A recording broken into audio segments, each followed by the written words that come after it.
Holy crap. Episode 2 of The Last of Us was crazy, and it did an amazing job of building off the incredible first episode. Let's talk about it.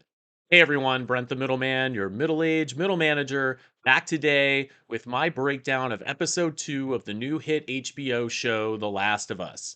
Like I said in my first video, I've never played the game, so I'm coming at this from a show only perspective, but I have read a few things about the game that I will drop in here or there, but nothing that would ruin the show, I hope. Now switch on your black lights and let's get ready to shroom out. Yeah. The episode starts off with a flashback to a few days before the outbreak.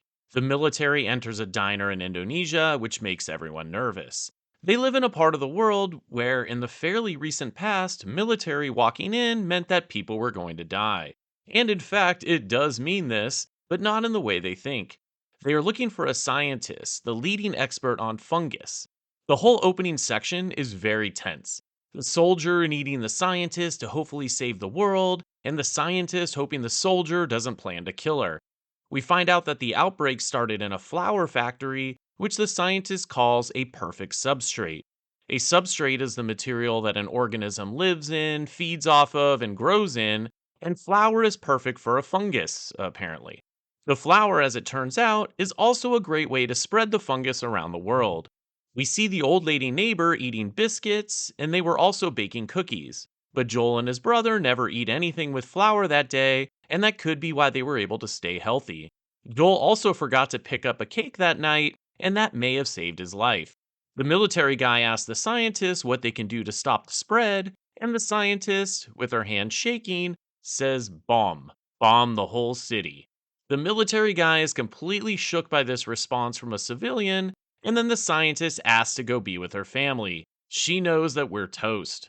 We jump back to the present day of the show with Ellie waking up on a very movie set looking patch of dirt and grass in a building. I laughed out loud when she looks around and sees Joel and Tess just staring at her. They obviously stayed up all night seeing if she would turn into a mushroom monster after seeing her bite and positive test at the end of episode 1.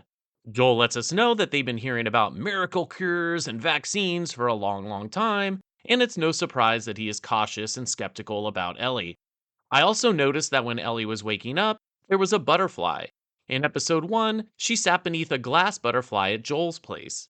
I think that Ellie is being associated with butterflies because butterflies are the end result of a metamorphosis. They start off squirming on the ground and struggling through life, only to emerge as a colorful and flying butterfly. The world they are in is struggling and ugly, but Ellie is the hope that a new and better world can emerge. Tess wants to believe in Ellie and seems hopeful, but Joel is too damaged and too hurt from the loss of Sarah that he just can't let himself feel hopeful. When Ellie says, I hope there's nothing bad in here, Joel says, just you. Just this one line does a great job of letting us know that Joel hates the monsters. And after 20 years of fighting them to stay alive, I definitely can't blame him. As they are walking, they see the bombed out city, harkening back to the opening sequence with the scientists saying to bomb the city is the only way to stop the spread. Tess said that the bombs worked in Boston, and that is why there's a quarantine zone there, but it didn't work in most other major cities. They also go over some of the types of mutants that are out there.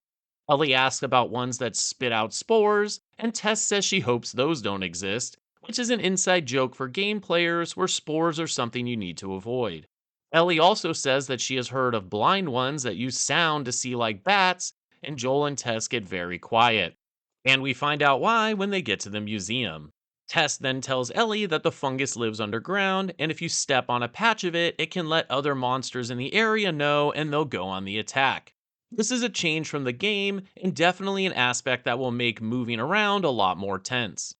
Then Tess asks Ellie how she got bit, and she says she got attacked while she was alone.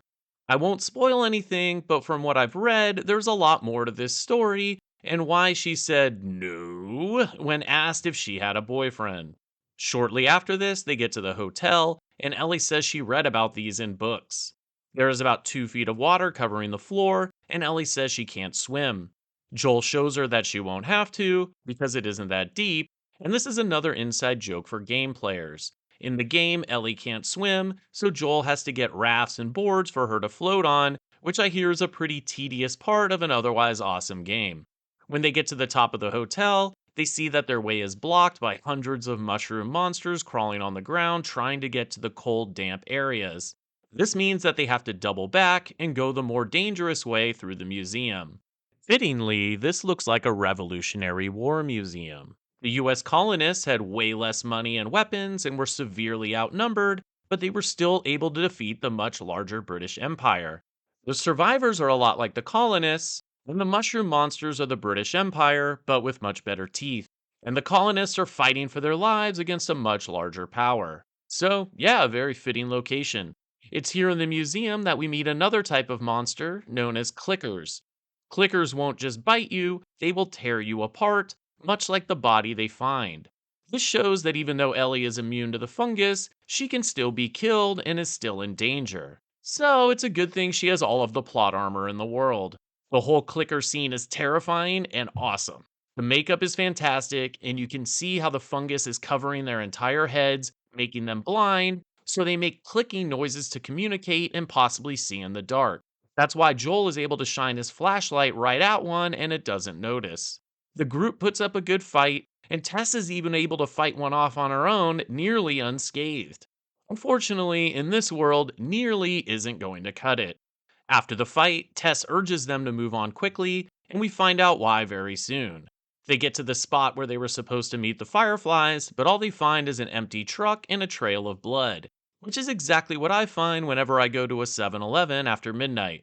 Inside the building, they learn that one of the group got infected, so they all killed each other, leaving very few clues about where they were going to take Ellie once they got her. Tess presses Ellie for more information, but all she knows is that she was headed west. That's when Ellie pieces together why Tess has been so aggro since the clicker fight. She's infected. Joel demands to see it, and Tess shows him the bite near her head. We know from the sign in episode 1 that bites near the head move the fastest, and Tess is gonna be a mindless zombie in just a few minutes. And no, I don't mean that she is going to attend Florida State. The bright side of Tess getting bit is that it proves to Joel that Ellie is for real. Tess's bite is moving quickly, and Ellie's hasn't gotten worse the entire time they've been with her. And when Tess tells Joel to shut up because she doesn't have time, it was heartbreaking. We learn that she cared for him, but she knew he couldn't care for her back, and her dying wish is for Joel to take Ellie west and at least try to save humanity. That's when one of the zombies on the ground starts to move, and Joel shoots it in the head, which then alerts all of those mushroom monsters outside the hotel. Hess sends Joel off with the old, "Run, boy! Leave me alone! I don't love you anymore! Just go!" move. And then she knocks over gasoline barrels and grenades to help buy them time.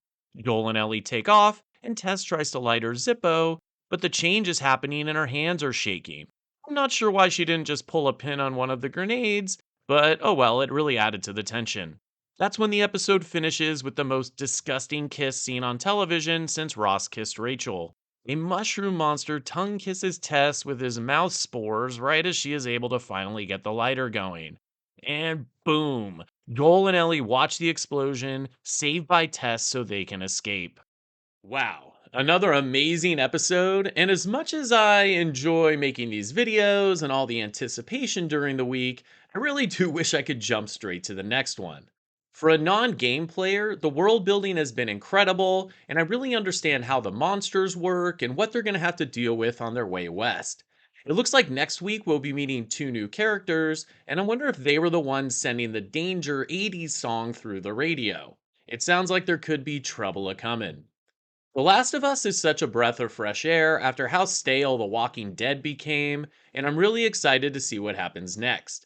As always, I'd love to hear what you think in the comments, and if you enjoyed the video, please like and subscribe and really help out this middle-aged man.